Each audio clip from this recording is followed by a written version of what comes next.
Coming up on News Live at 6, new house buildings 2 and 3 will now require SUID for entry following a trespassing situation last week. Our Sophia Drager has more on the new policy. Plus, appreciation versus appropriation. Our Grace McCloskey talked to Chinese international students about a growing social media trend. And temperatures have been warming up here in Syracuse. Will that trend continue? I'll have that answer and more when News Live at 6 starts right now. This is CitrusTV News Live at 6, your campus news leader. Welcome to News Live at 6 for this evening. I'm Moira Vaughan. And I'm Isabella Galan. We start with an update to September's alleged hate crime against Zeta Beta Tau fraternity. Syracuse City Judge Derek Thomas agreed to reduce the charges of Kyle Anderson, one of the 2 university students accused of an anti-Semitic hate crime. Prosecutors admitted that Anderson had less involvement than the other student charged. Anderson now faces a single charge of criminal trespass. Security is amping up at Newhouse following last week's reported break-ins. Our Sophia Drager reports from Newhouse on the building's new safety measures. Students at the Newhouse School are now required to scan their SUID to enter buildings 2 and 3, a policy change following the removal of a trespasser by the Department of Public Safety last week. Newhouse Dean Lodato has made it clear that safety is his top priority. Students have input on the matter. For the most part, I feel like it's a good thing because being so close to the city can, have people can be coming in and out, and it could be kind of like a risk for students. So I feel like overall it's a good thing. I think it's a good thing. There's a lot of expensive equipment in here, and I know there were some incidents. I'm not really sure exactly what it's going to do because I know Newhouse 1 will still be unlocked, so anyone can get in any building no matter what during those hours. I've heard concerns about certain people coming to the building who shouldn't be there, so I think that can add safety. Here at Newhouse, the new SUID access requirement has sparked mixed reactions. Some students say that it brings peace of mind, while others do not feel that it does an adequate job protecting safety, because you can access all of Newhouse buildings through Newhouse 1, which remains open. With similar systems already in place at other universities, the big question remains, does it actually make campus safe? I think it should be in place for all buildings, not just like Newhouse. I think that's a great thing. I mean, it keeps all the students safe. So. This policy at Newhouse signals what's next for academic spaces at Syracuse. Safety will start at the door, one swipe at a time.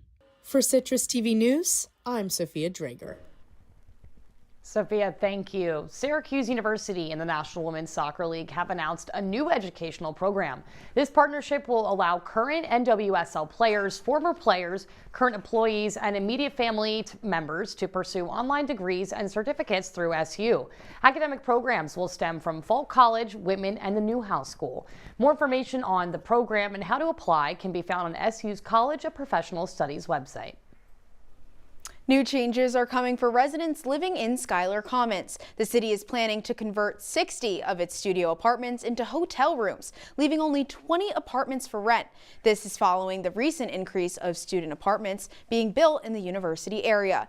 Nearly 600 hotels have already converted into student housing in less than 5 years. The president and CEO of Visit Syracuse says that there is demand for at least 500 more hotels. As Lunar New Year fills social media feeds, Chinese traditions are reaching new audiences online. But for those who grew up living them, the story goes much deeper. Our Grace McCloskey heard from Chinese international students on what lies beyond the trend. During the Lunar New Year season, celebration is ever present around us and in the media, this year especially. Specifically, Chinese culture has become a trend among content creators on Instagram and TikTok. Have been recently diagnosed Chinese. It's come to my attention that we're all suddenly Chinese. The trend has drawn criticism online, with many arguing that embracing Chinese culture as an aesthetic overlooks the deeper meaning behind its traditions. But among the Chinese international students celebrating here on campus, the reaction is far more nuanced than the debate online might suggest. Our thousands of years of history left us a lot of cultural behavior and symbol. I feel happy about to see those cultural symbols become popular and trendy. After speaking with students who have spent their whole life living this culture, the message isn't one of frustration, but an invitation to look beyond the surface. I would more appreciate if everyone could respect on the difference between different countries celebrating this event. Maybe some people may have misunderstandings of something in the culture, but I think for the trend right now, I think most people are trying, like, they are really respectful on the internet. With cultural celebrations happening across campus and the community all year, students say the opportunity to learn is always there and that going deeper is what turns a trend into genuine understanding. With Citrus TV News, I'm Grace McCloskey. In celebration of Black History Month, the Syracuse City School District has announced it will host Black Excellence in Exploration, Innovation, and Discovery. The event will include student performances of drumming, dancing, and storytelling that celebrate cultural heritage and artistic expression. Achievements and contributions of Black inventors will also be featured at the celebration. Families and community members are all invited to attend on Thursday from 5 to 7:30 at Fowler High School. This Saturday, the Syracuse Crunch are honoring 4 former members of the team at the Syracuse Hockey Hall of Fame ceremony.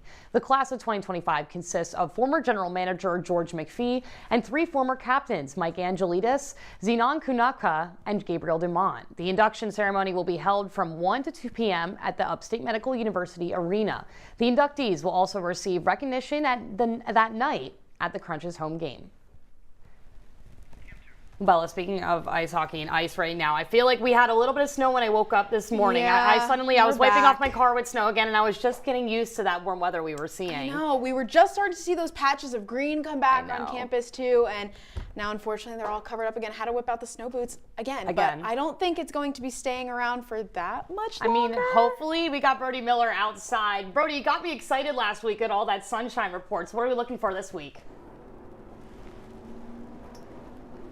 Moira and Bella, I'm sorry I share that same disappointment about the cold temperatures coming back. Just yesterday, I was walking around in my light coat. I saw the sun shining, patches of green. It felt like spring, but then today when I opened my blinds, I saw those snow showers. And unfortunately, I was disappointed, but not surprised. Right now, temperatures are around 19 degrees with wind chills around 8 miles per hour, bringing the feels like down to just only 9 miles per hour, which single-digit temperatures are something we haven't seen for around 2 weeks here in Syracuse. But we are going to be experiencing some snow coming up in the near future. I'll have your full 5-day forecast and what you can expect for the rest of the week later on in the show. But Moira and Bella, back to you guys. Thanks, Brody. Well, right before 8 a.m. this morning, Syracuse police responded to a reported stabbing on West Colvin Street. Officers found a 49-year-old man suffering from stab wounds to the abdomen and chest. He was then transported to Upstate University Hospital and is currently in stable condition. The investigation remains ongoing, and the Syracuse Police Department asks anyone with information to contact them at the number on your screen. New York Attorney General Letitia James announced today that the 2 men responsible for a car theft scheme across the state have been charged with over 30 felonies. 44-year-old John F. Rivers reportedly used his towing company's contracts with local businesses to steal vehicles. Rivers would later sell them to scrap yards or used cars dealers like Robert Pitcher. Rivers was sentenced today to 2 to 5 years in prison, and Pitcher was sentenced to 5 years probation earlier this month. The Onondaga County DA's office announced today that level 1 sex offender Ryan Pontello has been indicted on 48 counts of sex crimes against children. He has been charged with counts of sexual abuse and the possession of production of sexually explicit materials of children. The DA's office said the charges are from 6 different victims that Pontello allegedly sexually harmed between 2022 to 2025. These counts come after Pontello's arrest last June, where the Onondaga County Sheriff's Office said he lured a 5-year-old into the woods and committed sexual crimes. If he is convicted for predatory sexual assault against a child, he will face 25 years in prison. The U.S. Department of Justice has filed a brief challenging New York City's sanctuary city laws. In response, New York Attorney General Letitia James is urging the court to dismiss the DOJ's lawsuit. James argues that the sanctuary laws that have been in place since the 1980s are essential in limiting city law enforcement's involvement in ICE activity. James says the policies are in place to maintain public safety. She says, quote, "Our city was built by immigrants, and that this administration's attempts to overturn local laws that protect them are unjust and unconstitutional. I will always defend New York's immigrants' communities and uphold the rule of law," end quote.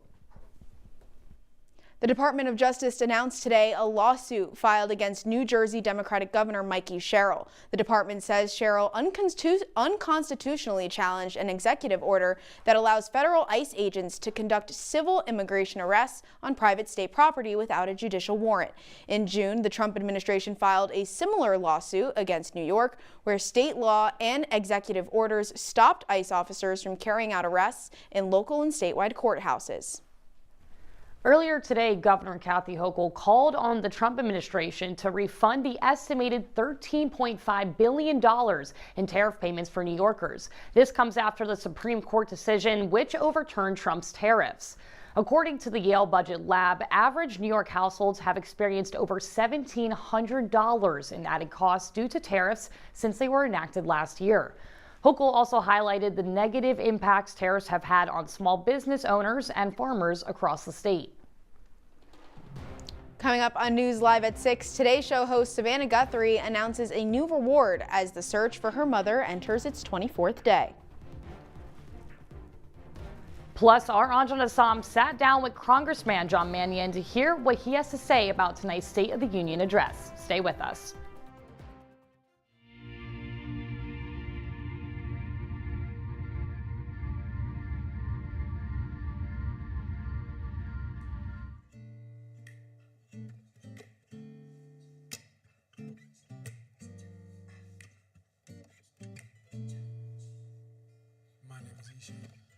Hi, my name is Sadie Miller. My name is Luke Brady. I go by St. Luke.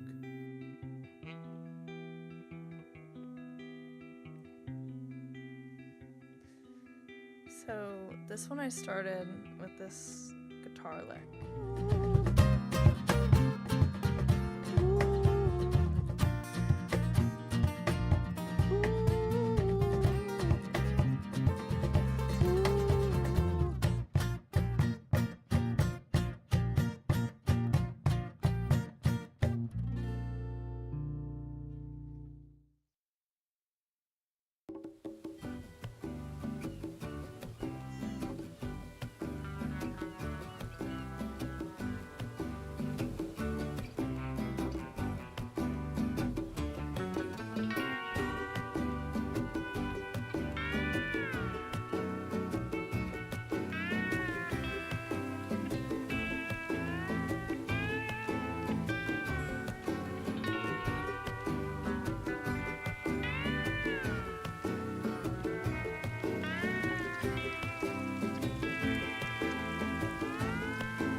If you see news happening on campus, in Syracuse, or across the nation, call the CitrusTV newsroom, 315-443-1177, or tweet at CitrusTV News, your campus news leader.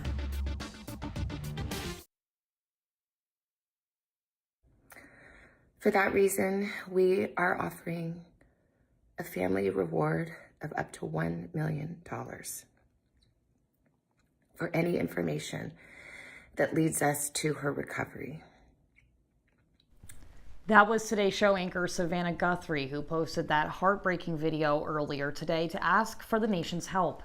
Guthrie says the $1 million reward from the Guthrie family is for anyone who knows information that may lead to 84-year-old Nancy Guthrie's recovery.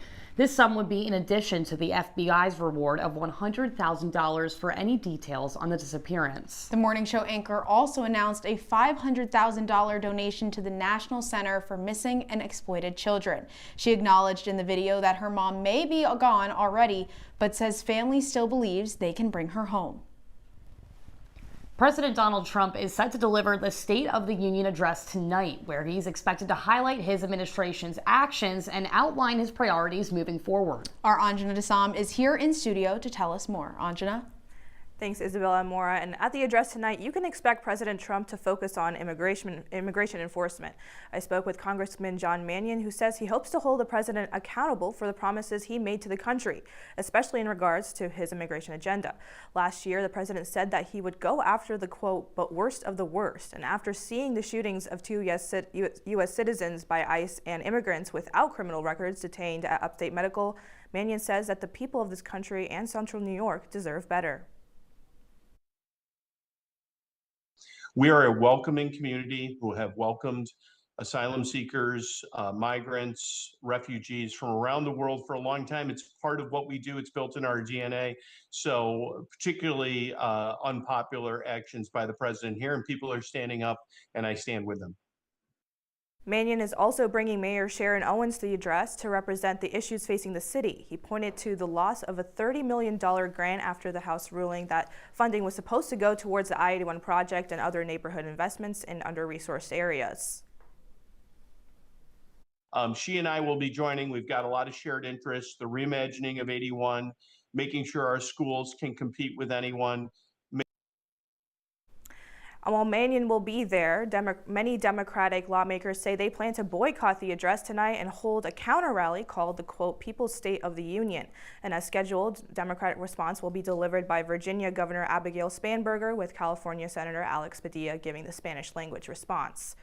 And other topics to keep a lookout for are his tariff policies, U.S. foreign policy, including pressure on Iran over its nuclear program, the U.S. presence in the Middle East, and his plans with Venezuela. White House Press Secretary Caroline Leavitt says a larger portion of the speech will focus on the economy and to expect, quote, stories of everyday Americans who have benefited from the president's policies. CitrusTV will continue coverage following the address.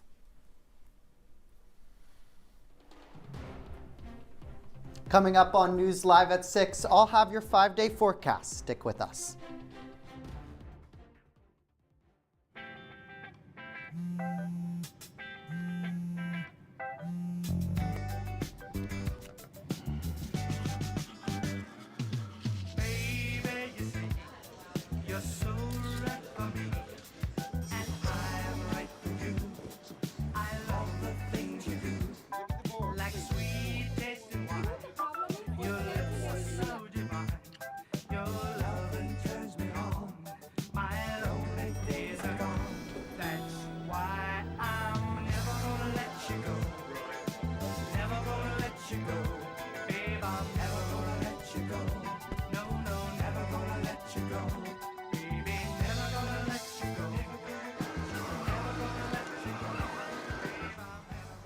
Here you go.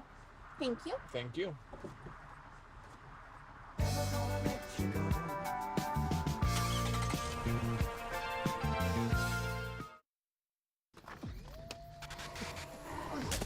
Multiple studies have shown that marijuana can slow both driver reaction and response time, which can be really dangerous.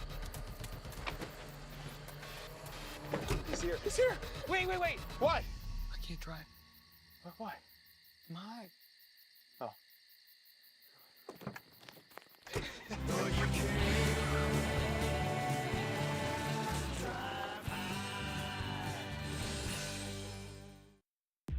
From the CitrusTV Weather Center, this is SU's most accurate weather forecast.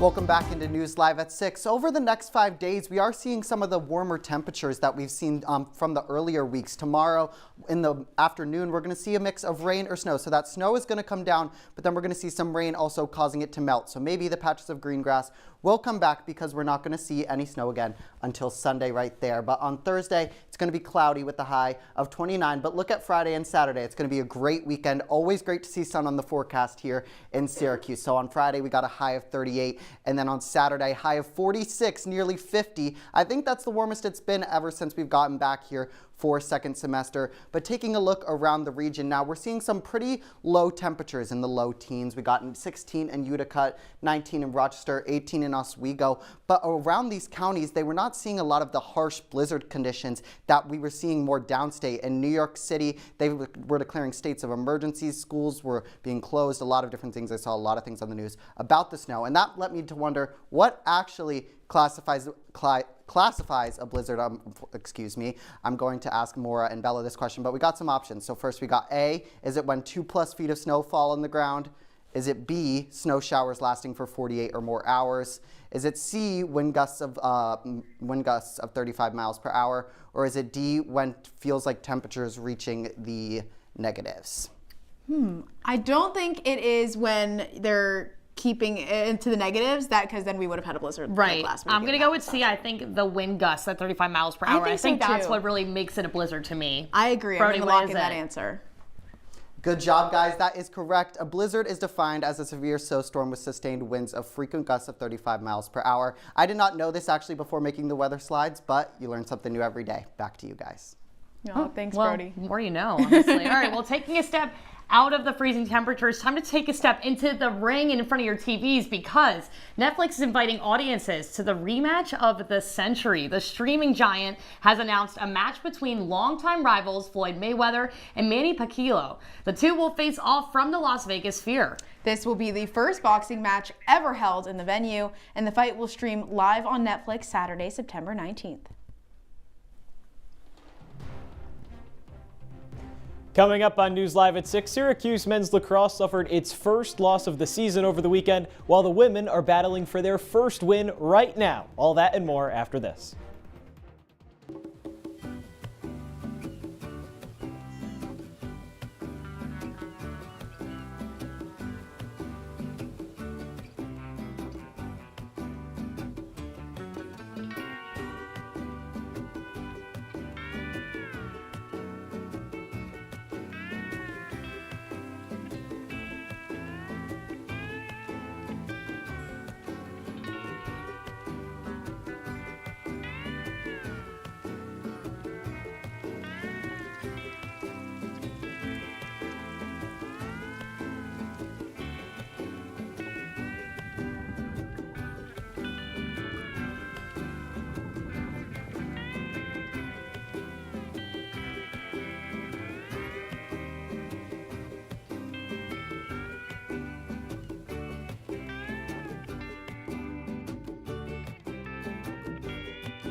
And now, your Citrus TV Sports Report.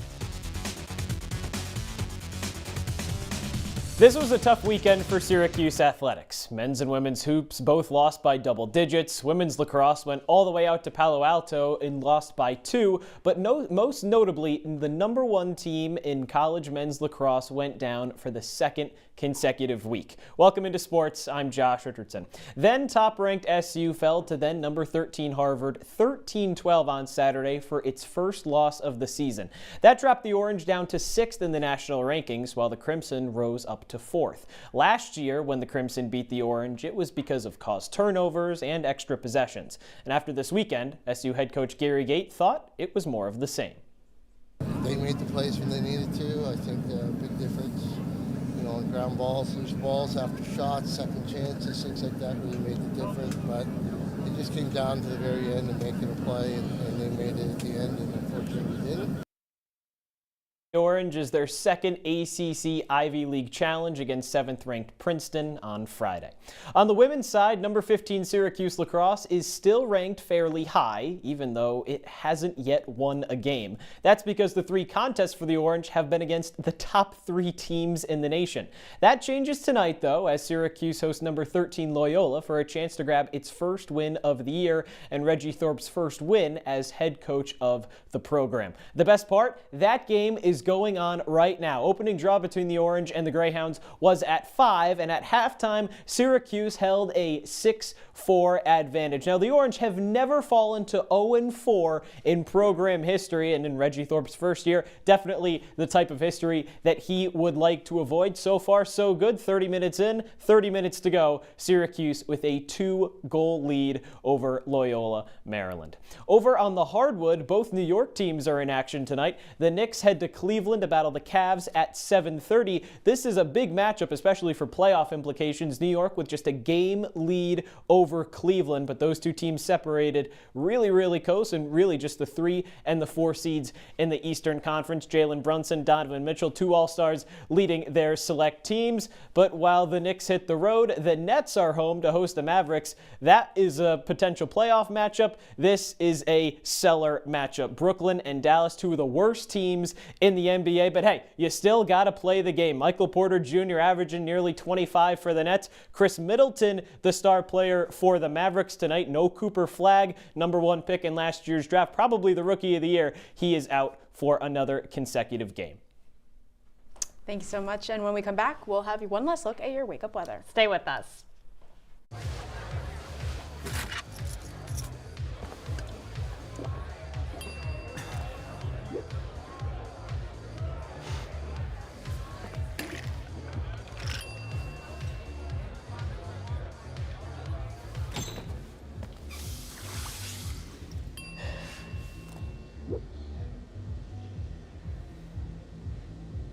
If you need to do something to feel okay to drive, you're not okay to drive. Don't drive buzzed.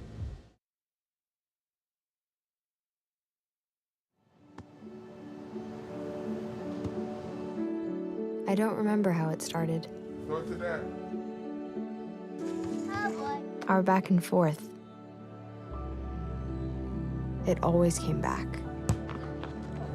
Dad! You probably don't remember what you told me, That was perfect. but I heard every word.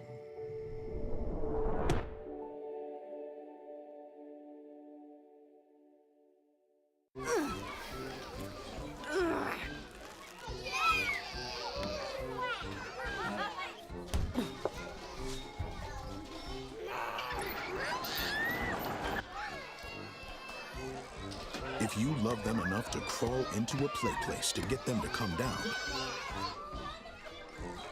then surely you'll check nhtsa.gov/the-right seat to make sure they're in the right car seat. Welcome back into News Live at 6. Now for the weather when you wake up tomorrow, around 8 a.m. it's going to be around 28 degrees with some light snow falling. So if you have any early classes, you're going to want to bundle up, wear those boots, those thermal socks, because the wind chill and the snow is going to make it feel significantly colder than it actually is. Around 10 a.m. it's going to be 32 degrees. The snow is going to decrease significantly, not as heavy as it is at 8 a.m. But then when it reaches around noon, the snow is supposed to stop falling, and it'll be around 37 degrees. So that is pretty warm for winter here in Syracuse. So you may want to take off those layers you put on for your 8 a.m. class when you're eventually walking into that. But those warm temperatures are something I always like to see, and not too much snow tomorrow is expected. Absolutely. Brody, something else that I like to see, and I think that a lot of moviegoers and lovers love to see every year, well, Sundance Film Festival. It's moved mountains in the film industry, and now it's moving to them. Just today, festival organizers announced that Sundance 2027 would be taking place January 21st to 31st in theaters across Boulder, Colorado. I mean, that's pretty cool, right? Yeah, and earlier this month, the Sundance Film Festival said goodbye to its longtime host of Park City, Utah, as it closed out its 45th annual festival in the city. I love the Sundance Film Festival. So many great movies have come out of it. Does anyone have a favorite Sundance Film Festival movie? Gotta say Napoleon Dynamite. Oh, that's a good one. Classic. You don't even realize how many until you start going through the list. Little Miss Sunshine. Yeah. It's Great such movie. an iconic So one. Whiplash is on the schedule. Yes. It's always a classic. That was a Yeah, winner. well, you know, Broadway Lover Me, Heathers came from the Sundance Film Festival, so that's Didn't kind of know one of that my one. little Learn favorites. something new every day, like I said earlier, right? Oh, as you do. It's exciting that they'll have a new venue as well. I Yeah. feel like in Boulder, like it'll be something different for them as well. Absolutely. Some more exciting movies. Look forward to a new location. That is for sure. Well, that's Citrus TV News Live at 6 for this Tuesday. Don't forget, you can follow us on X and Instagram at Citrus TV News. For the entire Citrus TV News team, I'm Isabella Galan. And I'm Moira Vaughan. Have a great night, Syracuse.